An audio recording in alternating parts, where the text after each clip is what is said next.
Salut à tous, aujourd'hui on se retrouve pour une nouvelle vidéo. Donc aujourd'hui on va parler des plantes carnivores. Donc pour l'instant j'en possède une, donc c'est une dionée. Donc la dionée attrape-mouche. Donc elle a des pièges mâchoires qu'on peut observer ici. Oups, j'ai touché.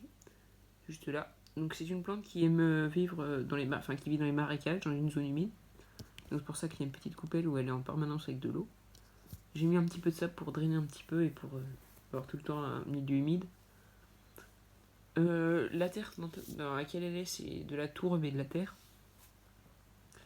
Et les insectes, c'est assez. Enfin, c'est pas obligé hein, pour les plantes carnivores, c'est juste un supplément. Donc, cette plante-là, elle a quelques années, pour devoir 1 an et demi. Je la chauffe pas, je la nourris de temps en temps avec des petits asticots, enfin des petits verres de farine. Comme j'ai des élevages, n'hésitez pas d'ailleurs à aller faire un tour si ça vous intéresse. Je donne des bébés de temps en temps, des petits, pour la nourrir avec des petits nutriments supplémentaires. Donc d'ici peu de temps, j'aimerais en acquérir quelques-unes d'autres, donc des Sarracenia ou des trucs comme de Nepenthes ou quelque chose comme ça. Peut-être même une Drosera, mais je sais pas trop où m'en procurer. Pour la circonférence, enfin la taille du pot, je dirais que ça fait une dizaine de centimètres de diamètre. Donc c'est une plante assez verte qui a un piège qui fonctionne avec des petits cils. Donc c'est un piège mâchoire qui fonctionne avec des tout petits cils, 5 petits cils de chaque côté. Il me semble qu'il y en a 5. Et quand l'insecte touche, et ben ça fait une mâchoire tout simplement. Donc on peut voir ici que celle-là, elle est prête à attraper un insecte. Et que celle-là, on ne verra pas bien, mais qu'elle a déjà attrapé un insecte. Elle aussi, par exemple, elle peut attraper un insecte.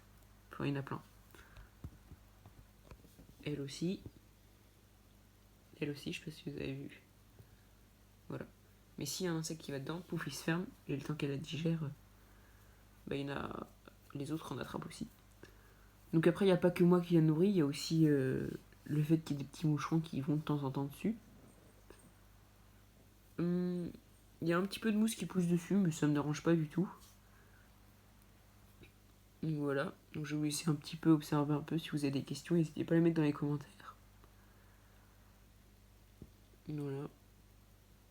Donc au fond, j'ai aussi mis des petites billes d'argile au fond de la coupelle, toutes petites. Donc là, on les voit pas bien, mais il y en a. Pour justement, encore une fois, drainer un peu. J'aimerais bientôt faire un